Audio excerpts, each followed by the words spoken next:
Despite the resolve and threats by many senators on Tuesday to overrule President Muhammadu Buhari's veto of the Electoral Act Amendment Bill, the Senate yesterday backed down from its resolve.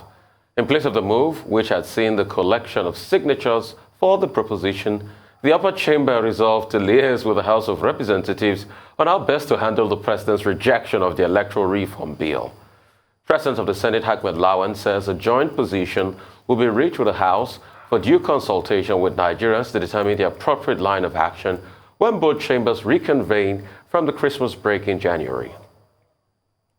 The Senate consequently resolved to consult with the House of Representatives in January, when both the Senate and the House will be in session. Presently, the House of Reps has gone on recess. And like we all know, the constitutional provision is for the Senate and the House of Representatives to jointly take the appropriate action. The Senate also resolved to consult with our constituents during our recess in January. The Senate believes that our constituents have a role to play as the major stakeholders in the laws that we make in the National Assembly. Is this a true reflection of what transpired in the closed session? Thank you. Tony, your thoughts on this? Senators and members of the legislative that couldn't speak for the people. Well, I wouldn't quite characterize it in that way. I think senators did fire a warning salvo to the president by publicly, they actually made a show of it, collecting the signatures that they were collecting. So they have signaled that there will be resistance to this. But the Constitution does bind the Senate to the House of Representatives. It must be a 2/3 majority of both houses, as the Senate president said. So the Senate cannot act unilaterally. It's looking like an excuse, because we're in the season of excuses. But I want to be a bit more charitable and not characterize it as an excuse. It is the fact. That's what the Constitution has said. So, and he did make the point that the House of Representatives has gone on recess and they'll be back mid-January. So I think both houses do need to get together and decide to veto or whatever else they choose to do. Now, the possibility of a veto is looking like slim to none at this point because of the relationship, the harmonious relationships. I really do want to be charitable. It's Christmas, you know? It's Christmas. Yeah. Peace and goodwill to all mankind. So right. Yeah. So, you know, they've had a harmonious working relationships. I don't see, let's not call it the other word. I don't see them, you know, necessarily kicking up a huge fuss now. What might be more likely might be the suggestion of the coalition of the, United Political Party, CUPP, and the suggestion of former Senate President Dr. Bukola Saraki. They are saying to expunge that one clause, which frankly was always a non-starter, in my opinion. So remove that one clause so that the rest of the show can get on the road, because there is no way, and I must stress, we must not, under any circumstances, go into the general election of 2023 with the Electoral Act of 2010 being the exact electoral law in Nigeria. That's completely out of the question. Dr. Batu? Okay, let's throw up a number of issues. The first is as follows. After the president refused to give his assent, we were told about 73, 79, 83, whatever number of senators in the National Assembly were determined to override the president's veto. And it looked, as at yesterday morning, that the Senate will go ahead and override the president's veto. The House of Representatives, where we were told there were already about 240 signatures, had gone ahead to say, well, when the House returns from recess in January, it will take a decision one way or the other. But the decision looked like it will be in the direction of a veto. But there's subtext to that. And I think that in this conversation, what we need to focus on is particularly the subtext. Senator Ahmad Lawan, the president of the Senate, had said that, look, he didn't want the president to be embarrassed, or he was reported to have said so. And then the Senate came back, and what is playing out will look like the subtext. And what is that subtext? A Senate led by persons who had told us at the beginning of this assembly that they will never embarrass the president. Anything that the president wants, he will get. And then beyond that, you have the governors supporting the president on the issue of direct primaries. His opposition to it, that is. And then, of course, you have had some governors publicly expressing their view to say that the president had acted rightly. Now, what we have now been told is that in the last 24 hours, the governors have moved in. The governors are the ones who really control the constituents. Some of those governors control, by the way the Nigerian political system is structured, whether somebody becomes a senator or becomes a honorable member of the House of Reps or not. And the signal that we have received as of this morning is that the Senate is rolling back. Now, what are they saying? They want to consult with the House of Representatives. That's a no-brainer. The Senate cannot act on its own. It has to, combine with the House of Representatives. So saying we will liaise with the House of Representatives, that's nothing to tell intelligent people who know how the democratic system, the legislative system works. Now they say, oh, we are going on recess and we will consult the constituents. Who are these constituents that they are consulting? You and I don't even know whether you know the man who represents you in the Senate or the House of Reps. Or do you know the man who represents you? Okay, do you even have the person's phone number? Do they consult you at any time? Never. No. These are, members of the National Assembly who go there and they say we are representing people. Some of them never go back to their constituencies. They may have an office there that is occupied by an area boy, a thug, whose job is to take care of anybody who criticizes the senator or the honorable member of the House of Reps, as they call themselves. Okay? So nobody is going to consult anybody. Ahmad Lawan saying that, is just talking. I don't think that's serious. Now, however, what is my recommendation? Since the chairman of the National Assembly, which is the other title that Dr. Ahmad Lawan bears, he said we will go and consult our constituents during the Christmas recess. And I am saying many of them will not even show up in these constituencies. It now forces on us as their constituents. Their phone numbers are available out there. So if you know any senator or any House of Reps member who is representing you, can you just bombard his phone and say, this is what I want in this matter? Because what Ahmad Lawan and the Senate is doing, they are throwing it back to the people. They can come back in January and tell us, oh, we have consulted with our constituents and this is what they want. How representative would that be? Would that be an expression of what I want, what you want, what you want? So bombard their phone numbers and say this is what the people of Nigeria want. The other leg of it in that regard is that civil society organizations are already saying that we want direct primaries and that the president is wrong and that the lawmakers who support the president are wrong. I make the point. This is not about politics.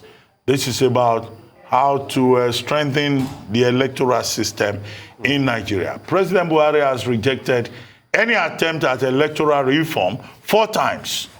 Yes. In March, in August, in December 2018, and now in December 2021.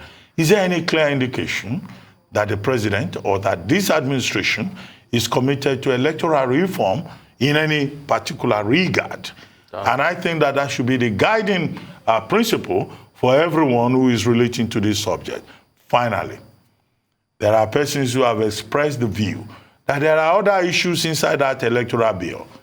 Oluwole Osaze Uzi, former director of Voter Information, Education and Mobilization of INEC, who was a member who was on this program yesterday, and Adegoke SAN, who was also on this program, they pointed out that there are other things inside that bill that we should not throw away. So how do we separate it?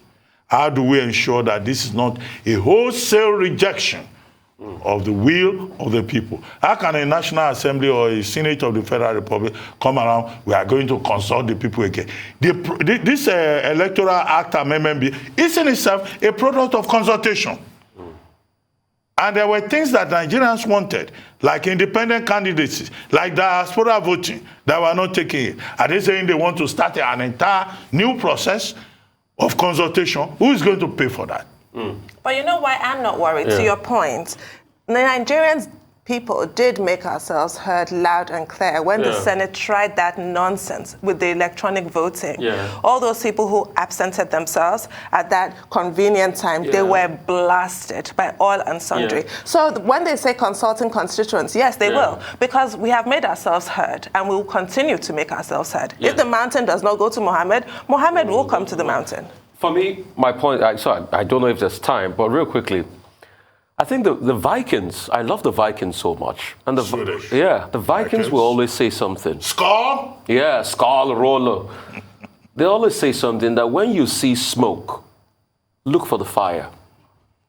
I think in all of this, we should start looking for the fire. What is the fire all about? For me, the fire is 2023. Yes. The fact that no tangible reforms will happen before 2023 elections. They will happen. They must happen. Prove me wrong. They must happen. Watch this space and prove me wrong. They must happen, but the way these guys are going, they don't want it to happen. No, they don't. It's obvious they don't want it to happen. They don't. They're saying, you see, is when you want to deceive people and waste their time, you set up a committee. That's what you do.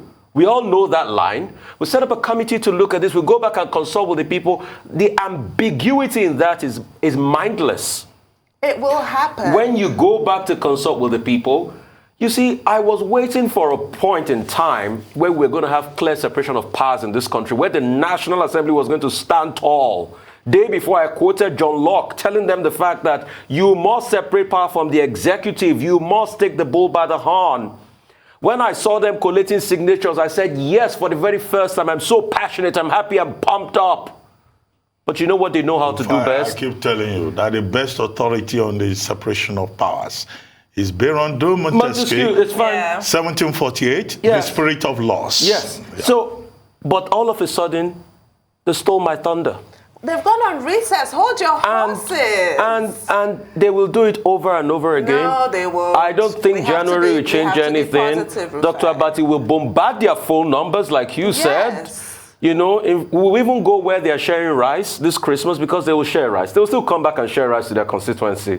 You know, like some of them came to pay premium for insurance for elderly people. Well, I've not seen any bags of rice. No, they will, Dr. Tomorrow Abati. is... No, I've seen some already. They've shared chicken last 2 weeks. They have given you rice. In one constituency in Lagos, somebody shared chicken. I think it was House of Rep member or something. What do you get? Why am I being treated like this? I've not gotten anything. I don't even need anything from them. But the electronic voting, look at what the people did. They want to throw it out. Look at what the people they did. want to throw it out. They will fail. They want to throw it out. They will fail. But they forget that it was somebody that signed in card reader for them to be able to use card reader in 2015. Which is why we cannot allow this travesty. So we're waiting for them.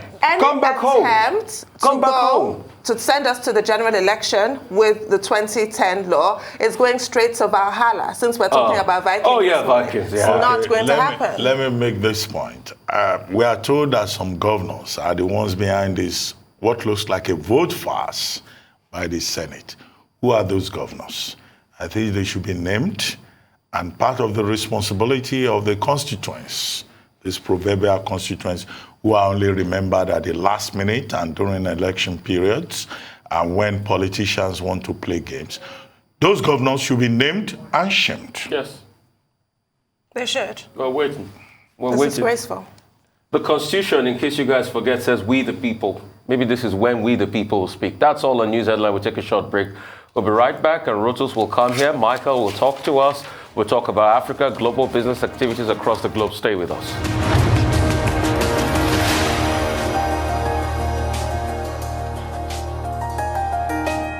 Welcome back to the morning show here on Arise News. Our dependable Rota Sadiri is here to give us an African business update. Good morning. Good morning, Tundu. Good morning, Doctor. Good morning, Rufai. Rufai, good to have you back. Yes, we begin with President Buhari saying that Nigeria needs about 348 trillion naira to execute its national development plan, which is from 2021 through to 2025. The national development plan succeeds the economic recovery and growth plan that was launched in 2016, after the 2016 recession. That was from 2017 to 2020.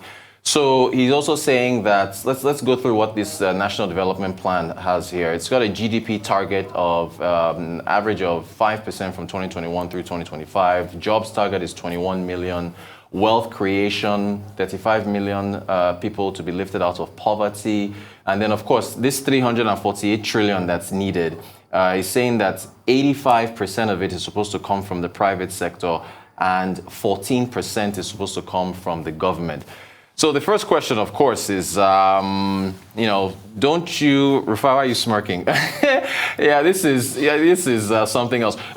Has anyone looked at whether or not the economic recovery and growth plan achieved any of its goals? The economic recovery and growth plan was supposed to average 4.2, 4.6% GDP growth following the recession. In the last 6 years, unfortunately, because of COVID and we've had 2 recessions under this administration now. We've barely done 2%. Even this year with the recovery, if we're lucky, we'll do 2.53.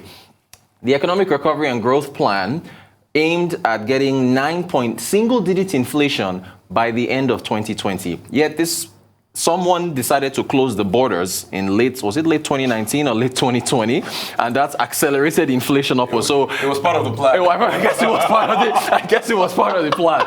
So 9% inflation was what this plan had. We never got there. The economic recovery and growth plan said it was going to grow 15 million jobs over the course of 4 years. I think that was about, you're looking at 3.4 million jobs, and reduce unemployment. We are the Bureau of Statistics, with all the stats that it spits out, is yet to give us updated economic unemployment numbers. We're probably at, I think the last count was 33%. It could be 40 or it could be higher.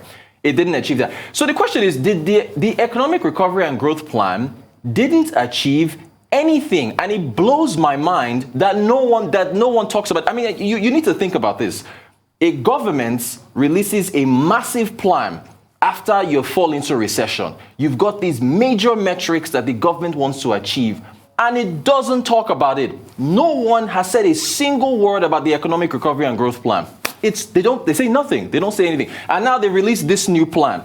This new plan, they're looking 348 trillion naira is $838 billion. They want 85% of that to come from the private sector. That's 295 trillion in a 4-year period. That's $712 billion.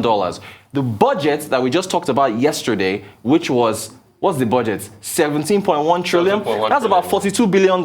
Yeah. So, I mean, I don't know, the growth... Minus the deficit. Minus the deficit, thank you.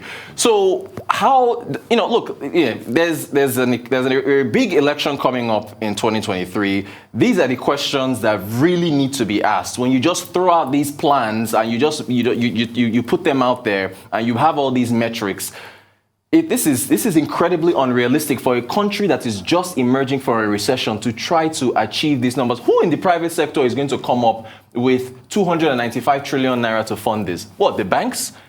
Oil and gas companies? Where is that going to come? What is your FDI? So anyway, moving on to tech. I've completely thrown off now. The NIN number, the national identification number, Nigeria is going to be introducing identity tokens from the NIMC. And so that's the Identity Management Council. How this is going to work is that if a merchant wants your NIN, whether it be a bank or e-commerce or whatever it is that you're doing, it will generate a temporary token that I think is only good for about 48 hours or 72 hours, and then it'll expire. So the government wants to put this forward in order to protect data of Nigerians. So you don't have to use your actual NIN. So the token for your NIN that you develop, or rather that you generate on the app, which, and I've praised this app, is an incredibly secure app, and I kind of made the case that you can do electronic voting if you have this kind of secure app. But anyway, that is supposed to generate different tokens for different merchants depending on what it is that you want to purchase. So it's a security tool that and that's Minister Pantami, Dr. Issa Pantami, Minister of Communications and Digital Economy, pushing this forward. And then finally, Egypt, again in the news. In the first 9 months of 2021, Egypt's foreign remittances coming from expats and so on was actually up by 8% to $24 billion. And that is that's our update for today.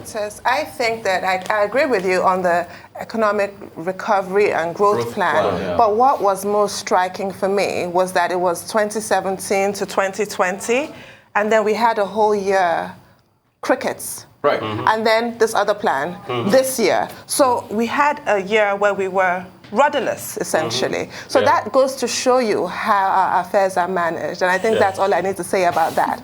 With regards to the diaspora remittances from Egypt, Nigeria has also done very well this year. Yes. We're looking at, $34 billion this year. And Hopefully, according to Bloomberg, Nigeria is the #1 in terms of migrant workers across the world. And that just goes to show just the enormous potential that we have here. And it also goes to your point about the NIN. We need, and the point that you were making earlier, one of you was making earlier, about electoral reform. The diaspora remittances that we all rave about, we deny people in the diaspora the right to vote. They are Nigerian, they have the right to vote, and they do contribute to this economy and this society, and they're invaluable. So I have to make that point. And also, this point that you've made, yes, if banking tokens, which have been around for years now, and we've never had a problem with them, Dr. Bati, are you aware of banking tokens? Because I know you're suspicious.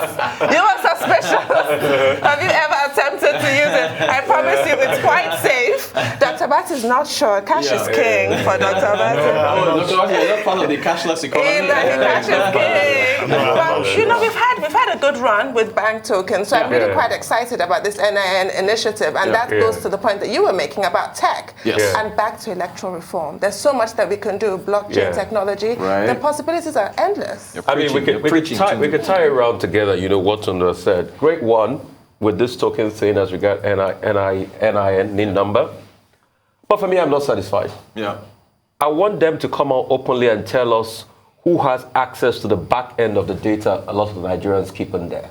That's a good question. That's the most important thing for me. Yeah, it's a good question. Because... But the government has access. You know so what are they doing with the data? Who's taking the data? I mean, we had a guest here that came to talk about how software like Pegasus and some other monitoring software coming into this country, and people are getting data for free, no data protection and the likes. So most important, if they can reassure me who has access to my backend, who gets my backend for my data, that'll be reassuring. 1. 2, Rotus, I've looked at a lot of plans in this country since the 70s. So many. And one thing they don't do in all the plan, and why the ERGP didn't look like it, was because when they factor in this plan, they don't do scenario planning. Right. And that's not always there. I read this plan too. No scenario planning. Because if the ERGP was putting in scenario planning, the planning mechanism, they will account for a scenario where nothing happens in the economy like the COVID year, which led us into a recession. They would iterate scenarios and ask, what would the border closure do? That is one of the most... But nobody plans with scenario. Nobody. And scenario planning is key. I'll give you an instance. In the 70s, Shell wasn't a big oil company. But they iterated a lot of scenarios, and they did scenario planning. And one of their scenario planning was subject to iterations about if crude oil prices did fall so hard, or the prices increased. And when that happened, when Yom Kippur War happened, they had planned for it, so they capitalized on it, and Shell became a prominent member of the Seven Sisters. So it's foresight. It's foresight. That's what scenario planning is. Also talked about greenhouse gases way back in the 80s. The problem with scenario planning and foresight, to use your word, is that certain things are not foreseeable. Right, that's true. Nobody foresaw the pandemic. The COVID-19 pandemic. But in spite of that, governments have to plan. Right. Now, what is the issue with this National Development Plan that is supposed to go all the way? Is it to 2025? Two key questions. You quoted the president talking about figures. Where is that money going to come from? One of the major issues when the House of Representatives was approving the 2022 budget plan is the House of Reps Speaker, Bajabiamila, talking about the need for us to take a second look at the envelope system that we operate. So where is the money going to come from? Yesterday we talked about, those indicators with regard to the oil production output, projections with regard to GDP and foreign exchange, calculations and all of that. So there's a lot of uncertainty ahead. And in the context of this, what is it called, COVID pandemic, that we do not know where it will end, then there's that big concern. Now, the second part of it, the biggest uncertainty, is that this is a government that is planning up to 2025. Yeah, exactly. In 2023, there will be another government in place. Now, if it is not an APC government, or if it is a rebel APC presidential candidate that emerges, what is the guarantee that this particular development plan will not just be thrown into the dustbin in the same manner in which this administration threw some of the things it inherited into the dustbin? So at the level of rhetorics and principles, we can say, oh, this is all nice, the Buhari administration is planning ahead, but there is nothing that guarantees continuity with the way we plan and play politics in Nigeria. That, for me, is the biggest concern. Now, as for, what is that, their name again? The NIN. Okay, yes, it's good to talk about protecting data, protecting privacy. That's a major concern in virtually every jurisdiction. The U.S. is talking about preventing privacy from being violated by Chinese companies, interlopers and all of that. Even in China, Didi and all these companies, they were restricted on the basis of privacy. So at the level of principle, I think it's a good idea. But all good things that we handle in Nigeria, I think the best thing is to look at where is this thing going to fail. This is supposed to be a virtual intervention, right? What level of communication as the NCC and the NIMC, what level of communication or education have they put in place? This national identification number, this national identity database is not only you and I wearing ties and wearing beautiful gowns from Arrows and elsewhere. We're not the only ones involved. Yeah. Okay, what happens to those people, the bottom millions of the Nigerian population? Are they part of this? And what is the guarantee that the relevant agencies that we're going to interface with will protect our data?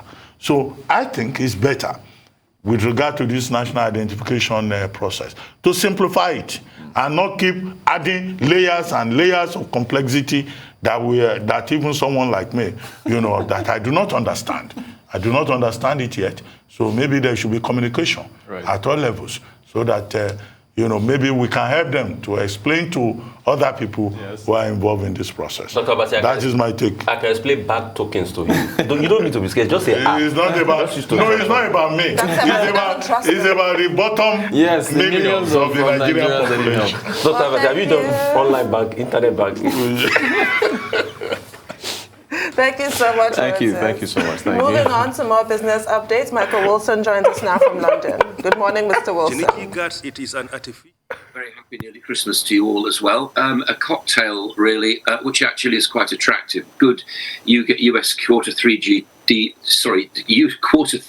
GDP data out of the United States yesterday. Plus, all the headlines this morning about Omicron, far more contagious than Delta, but much less likely to put you in hospital. So that sort of helped shares across my part of the global part of the globe. In any case, Asia Pacific JD shares in Hong Kong down 7% because it's Tencent says it'll dilute some of the stake in it. I'll come on to that in a second. Hong Kong listed commerce Tencent up 4%. And so Tencent saying it's actually going to distribute a majority of its shares in JD.com to its shareholders. And Hong Kong's Hang Seng shed earlier gains. Mainland Chinese down marginally. I'm looking now, it's sort of up about 0.1%, but it's moving not very much. The reason is that people are keeping a very close eye on this city Xi'an. It's a city of 13 million people in China, and it's been effectively closed down because of Omicron cases. Plus, it's suffering from hemorrhagic fever cases. This is a high mortality disease transmitted by rodents. I'm sure the rest of the world would very much like it contained there. We'll see about that. But a broader COVID outbreak in Southeast China began to subside slightly this week. So the jury is sort of out really on how this is going to affect the Chinese economy. I told you about Tencent. It's going to give $16.4 billion worth of JD.com shares back to its shareholders, and that's helped it slightly. And also Tencent's president, billionaire Martin Lau, has retired from the JD board. As far as the United States is concerned, stock futures rising very, very slightly, a sort of comeback rally before the holidays start. Obviously, slightly pushed up by this idea that Omicron is not quite as bad as people had thought. Let's turn our attention to Turkey. How curious this is. We've talked often on this programme about the fact that they lower interest rates to counter inflation, which is against most people's monetary beliefs. Now, according to the Financial Times, which has done the calculation, a tumbling of its foreign assets means it's been trying really very, very hard indeed to prop its economy up and prop its currency up by spending its foreign assets. The sums are extraordinary. Foreign assets down by $5.9 billion over 2 days. And this is on top of President Erdogan saying he's going to protect the country's savers. Back to the EU and the former ECB President Mario Draghi. He's now Prime Minister of Italy, is warning that the EU does not have the military capability or indeed the sanction capability to direct sanctions at Putin should he invade countries around him, including Ukraine. UK and EU have struck a deal over fish stocks, but the licensing deal still rumbles on this idea. They're still locked in access to coastal waters around the UK, Jersey and Guernsey. France has threatened to ask Brussels to intervene legally. So far, Brussels diplomats are saying it hasn't. As far as the UK is concerned, there's a threat of staff shortages, both as far as services are concerned and also hospitality. We know about hospitality, and more people are actually being, if they've been in contact with somebody, then they've got to go and self-isolate. Even though the government's brought that down from 10 days to 7 days, it's not being seen as what people are describing as a silver bullet at all. It's far too little and too late. A big rally for oil. We'll see how that actually goes up. A drawdown in official US crude inventories did that yesterday. So Brent up to about 75, WTI to about 73 as I'm looking at it right now. Support, if you want to be technical about it, lies at about $70 a barrel for both of those. Gold has rallied on a weaker US dollar, but basically it's in slumber mode and it'll stay there until we've got more signs of which way the US economy is actually going to go. But I'd just like to repeat to you a very happy Christmas to all of you. All right. Thank you so much, Michael. And very soothing, the picture you sent of the house. Merry Christmas to you. But real quickly, let's talk about Erdogan and this Turkish kebab he's trying to make with the economy of Turkey. Things are in tatters. Now, he's brought back a scheme that used to be in the 70s where you convert your foreign exchange for Turkish lira and save them for about 3 months in the bank, and you'll be paid the arbitrage. How is that going to work? Some experts say that's going to increase the deficit by about 2.5 billion. So he keeps burning money, invariably increasing interest rate while lowering the rate physically. And when they ask him, what is he doing with all of this? He says he's doing this in line with his religion. Is he okay? Secondly, we'll talk about America. Joe Manchin, his decision not to support the BBB, Big Build Back Better scheme in America has caused a stir. A lot of people now, a lot of economy watchers are now saying it will affect the growth forecast for America because he's not supporting that. All right, let's talk about Turkey first of all. I mean, as I'm looking at it now, its foreign assets are down by $5.9 billion. Now, it never had $5.9 billion in foreign assets. So, according to the Financial Times, that means its foreign assets are minus $5.1 billion. I have no idea how that works. It's a complete mistake. It may be a religious thing that Erdogan is doing, but religion, unfortunately, doesn't govern the capital markets, as you know. It's about supply and demand, and people actually looking at it. And as far as transferring one's savings into saving the country, behind this camera that I'm looking at right now on my office wall, I've got a thing which is called a loan note for the Confederation States of America. In other words, these are little loans of to total is $1,000, and you'd pay it in five installments, and they would guarantee you. I'm looking at it now. I think it's the $35, and I think they were offering. That's right. It's a 7% note. So in other words, they were offering 7% on your $35 if you lent the Confederate States of America $1,000 thing, and it's dated somewhere 1863, I think it is. Anyway, I say this because it's nothing new, but at least you were looking at something there that was not actually, I mean, there was a terrible civil war going on and all the rest of it, but it's nothing like Turkey's doing right now. I mean, why would you be sending your savings into a national currency which is being not propped up anymore? I really don't understand it. If that's the religion, well, good luck to him. As far as the United States is concerned, listen, they need this plan. They need this infrastructure plan. I hear what you're saying about the good senator, but the thing is that things will move beyond that. I'm confident about that, and I'm confident it will get through. Biden will do anything to make sure that it's in place for the midterm elections. No question about that. I know we're hearing a lot of noise about this. I think I hope, for America's sake, things firm up in the new year. Well, Michael, I know you don't like to talk about politics, but I'll go back to Senator Manchin, the senator from West Virginia. He's under pressure from the United Mines Workers Association, his major constituency, his major supporters, and they are saying that he has to change his mind because obviously he has the deciding vote. And if he does not change his mind, it will affect unemployment opportunities for miners, and it will also cause some other disruptions within that particular sector that had always supported him. And you recall that on Sunday, he made a statement that he would do only what his people back home can support, what they want.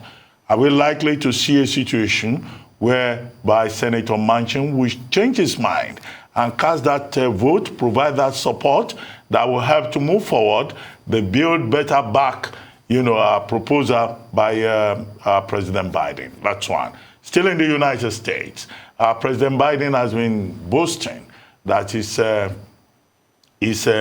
supply chain disruption task force has done very well, and that's why the shelves are stocked up to about 90% at Christmas. Well, do you agree with that, or we are likely to still see more supply chain disruptions? And third, if we have the time, the U.S. Food and Drug Administration has approved emergency authorization of a pill by Pfizer. Merck is also back on the way to provide a pill to treat COVID. How is the market likely to respond to this? Now that we're told that there will be a pill that you can pop about 3 times a day, and that will protect the world. Well, you take me into politics. It's not a subject. I mean, I don't mind talking about it. It's a subject I don't know a great deal about. But in general terms, what I'd say is, as far as the good senator is concerned, yes, of course. I mean, it's what I've been saying all along. Why do not these people listen to their constituents? That's a question I don't have any answer to. I would if I were a politician, because they're the people that vote for you. Of course, he should do what his constituents tell him to do. That's his job. Right, that's number one. Number two, as far as supply chain and Joe Biden's concerned, all right, let's put it the other way around. Did you know, for example, that China is running out of chips fries from McDonald's, right? Because of supply chain problems. Now, if supply chains like that are gumming up around the world, then I don't see what Biden's going to do. What he has done is to make slightly to improve the two California dock systems, which are a huge amount of import from Asia into the United States, and he's done that. I mean, he of course he's saying this. He's saying this for. He's saying this for domestic audience is concerned. As far as pharmaceuticals concerned, what I do know is I don't know the detail of what's happening with Pfizer, but I can tell you that all the major drug companies are now they've done their thing with COVID, and there may be knock-on effects from that. They're now looking at seasonal flu as the next thing that they're going to target. I think that's going to be very interesting for pharmaceutical companies in 2022. Well, Tunu, you have a question for No, Michael Wilson. Okay, the other thing is the projection that is being made that Bitcoin, or if you like, cryptocurrency, is going to do very well in the year 2022, and it has come here to stay.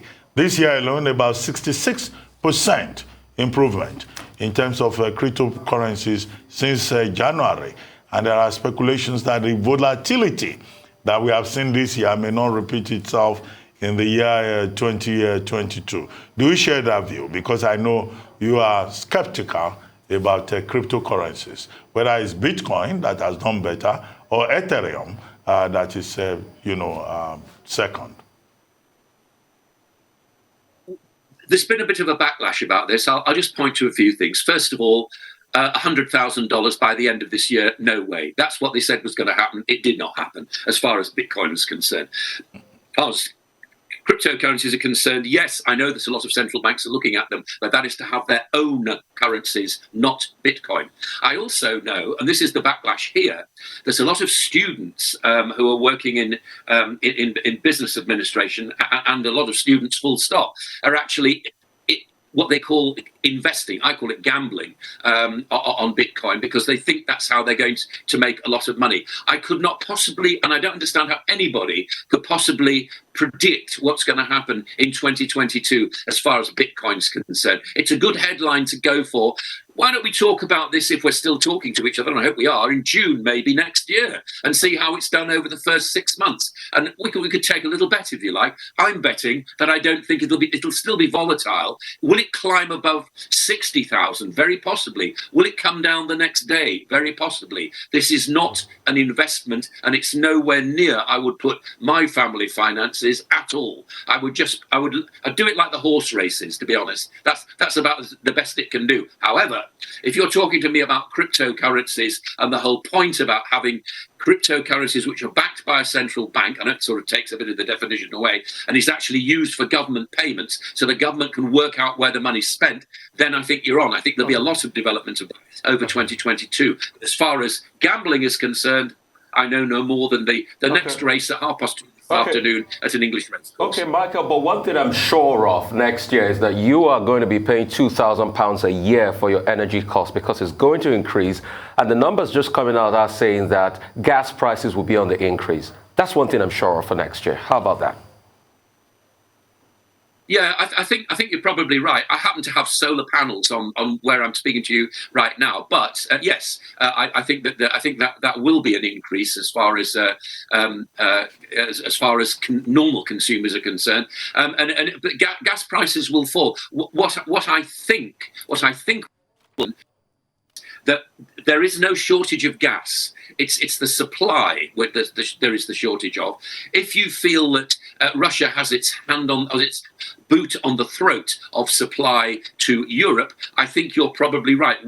In the UK, we only get 7% of our gas from Europe. It comes from other places as well. I feel as though the prices will find a sort of level. I know we're getting these headlines now. I know there's been an 800% increase in the gas price since the beginning of 2021. I feel as though these kind of things dissipate. Once again, easy headlines to do on the day. I'd much prefer to take a longer view, and I keep my fingers crossed I won't be paying that, but I may well be. But I'd much take a longer view and see how the world settles down. I mean, we do not know, and this is the important thing for 2022, underlying everything, we have no idea what going to look like, do we? We don't know what Russia's going to do. We don't know what China's going to do. We've plotted the progress of these talks. We plotted the progress of China's business model, such as it is, throughout 2021. And where have we got to? One of their biggest things actually going bust in a managed kind of way. What does that say about predictions and so on? Who could have predicted the pandemic? No. I'd prefer to wait and see, although I do worry, like you do, about the price increases.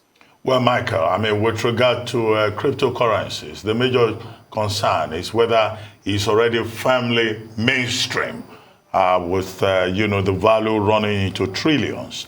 And only one company, Bitcoin, boasting of over $950 billion in terms of, value. But with regard to energy crisis, particularly in the UK, the Financial Times is reporting this morning that the prices have gone stratospheric, and that a national crisis is imminent.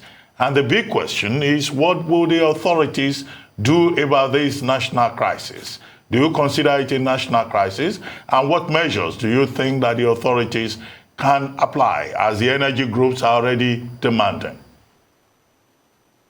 I do think it's a national crisis for the moment. I feel as though what's happening is that the whole industry is conflating into 5 or 6 big players. I think the government probably will have to do something about it. Again, a lot of this, as I was just saying, a lot of this depends on geopolitical movements, of which I know no more than anybody else. I feel as though what's happening is shifting right now, and when things start to when things start to increase beyond what's affordable, then it requires rapid action, and it probably will happen. From what area, I do not know. Under my skin, I'm a sort of person that believes in markets. I feel as though this is kind of moving beyond that, but it's moving beyond it because of geopolitical concerns, not, as I understand it from energy traders, because of the gap it's actually coming from is the problem. Well, thank you very much, Michael. Merry Christmas. When we see you again tomorrow morning, it will be Christmas. Next year, you'll see me. Oh, next year. Okay. You're taking a Christmas vacation. Well, thank you very much, Michael. We'll take a short break now.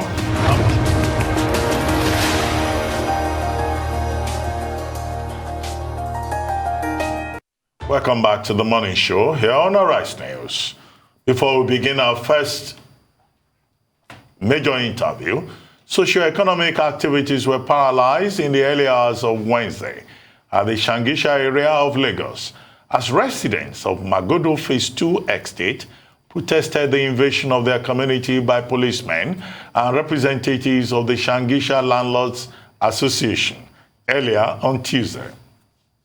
The policemen had led some agents of the association to mark several houses within the estate in the enforcement of a court judgment secured against the Lagos State government since 2012 over the dispute on the ownership of the government reserved area scheme. Movement in and out of the estate was restricted by the residents, leaving several people stranded for the better part of the day. Arise News correspondent Tokumbo Oyetunji has the details.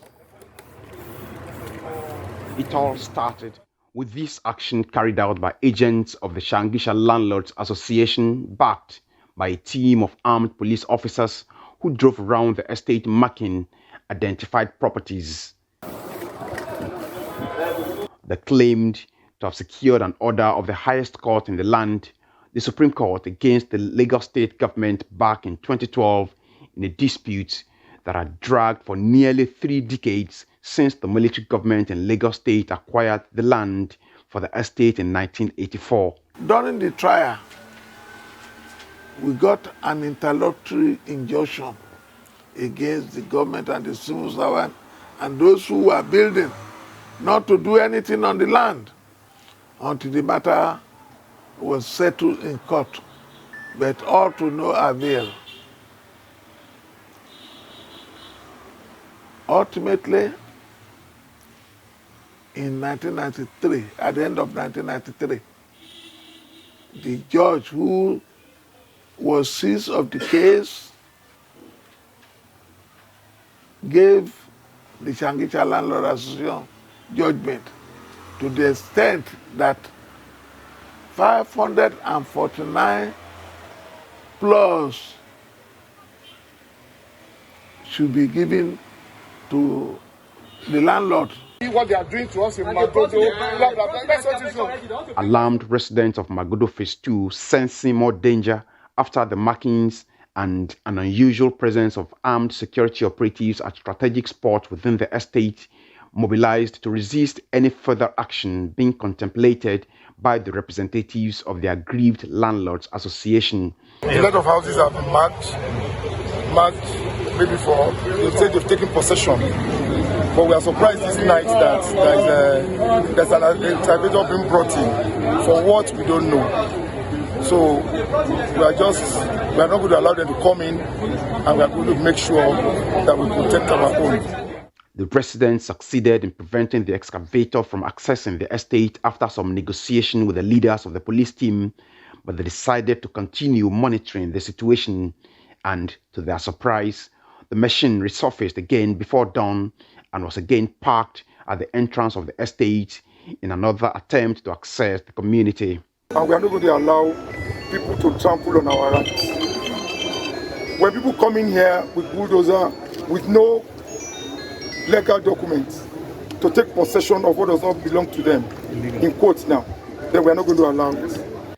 That got the residents more agitated, and more of them mobilized and blocked the two access gates to the estate, leading to a complete shutdown of socioeconomic activities in and around the area. Been challenged in court, it's been set aside.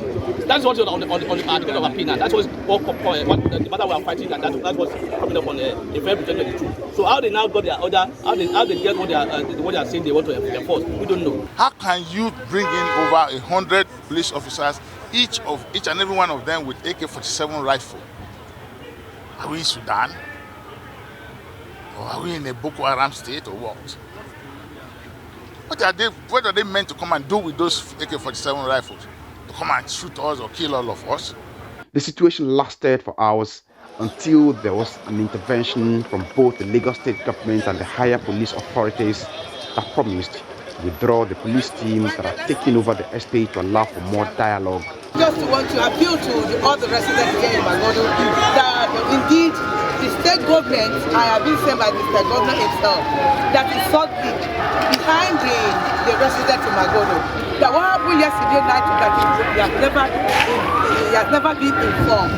And that they did that just because they had a separate court. Yes, that could happen, but they have to get the state government informed. And he has promised that he's going to sort the whole thing out and that we should go all about our journey. We had assurance from the Lagos State Governor that they will be pulled out. And 30 minutes later, the Deputy Commissioner of Police in charge of operations, Alhaji Katangura, came in just now and told us that they are pulling them out. That they want us to live in peace, they want us to enjoy our Christmas, and that we should not worry, nobody's going to disturb us for now. I must quote him, he said, for now. Satisfied with the development, officials of the estate threw the gates open to allow for controlled access of people and vehicular traffic. Even at that, officials and residents of the estate here are aware that more frank engagement is still required, not just to wipe these signs off their marked properties, but to also put the issues permanently behind them. Tokunbo Oyetunji, Arise News, Lagos. We're talking about for that report there.